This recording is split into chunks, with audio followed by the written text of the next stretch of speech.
hard to believe that it's been more than 20 years since the first Final Fantasy was released on the Nintendo Entertainment System.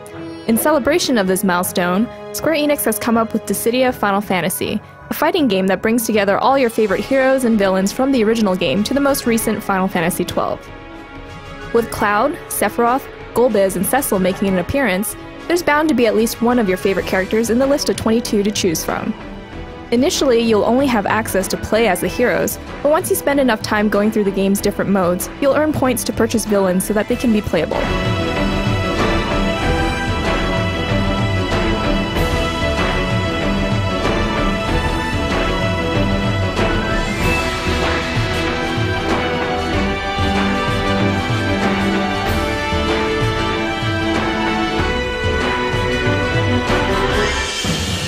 The story is set in a distant realm where two gods have been fighting each other for an eternity.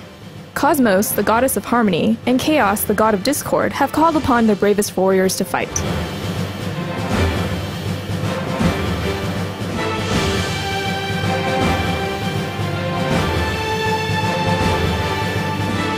This conflict has been going on for ages, but Chaos is now gaining the upper hand.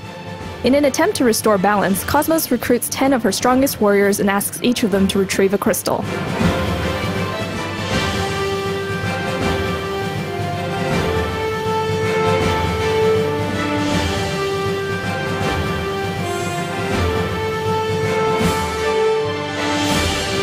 In story mode, you will have an opportunity to play as any of the heroes to get his or her crystal.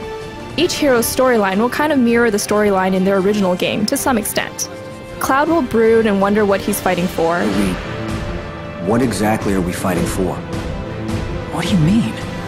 Isn't it to defeat Chaos and bring back peace to the world? And Terra has no recollection of what she was doing before she fell asleep. All she knows is that she must get the crystal and hopefully find answers along the way. Ever since I woke up, it feels like I've forgotten something important. Each level of the story mode is like a chessboard. The goal is to reach the stigma of Chaos on the other side of the board while clearing enemies in your path.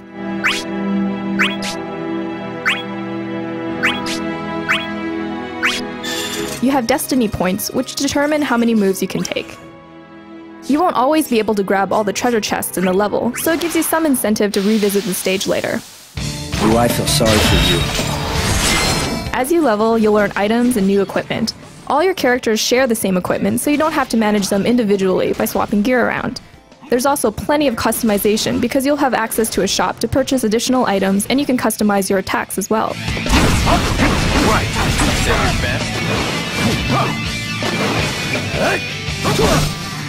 This is it. The battle system combines elements from games like Final Fantasy VII Crisis Core and Kingdom Hearts 2. You'll be fighting in large 3D arenas with the freedom to jump and move around. Using the circle button, you'll need to zap bravery points from your opponent before you can deal damage with the square button.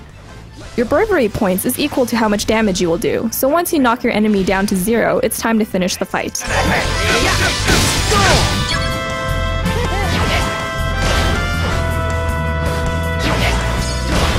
An EX gauge off to the side also gives you the opportunity to execute flashy EX bursts, which will remind you of limit breaks in previous games.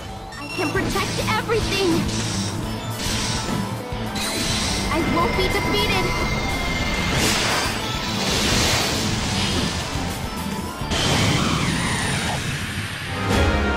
If you want to practice, Quick Battle will let you play as any hero or villain that you've unlocked and fight against the computer.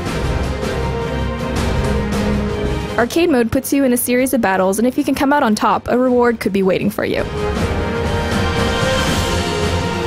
These are just some of the features included in Dissidia Final Fantasy.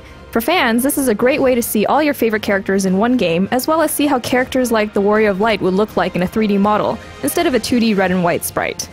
It's also great to see everyone from both sides in action as they pummel one another on the field in real time. Nobuo Uematsu's musical score from the entire series is also sure to bring back fond memories, and Takeharu Ishimoto's contributions help bring it all together. Dissidia is expected to ship for the PlayStation Portable on August 25th, so for more information, please check out our written preview on GameSpot.com.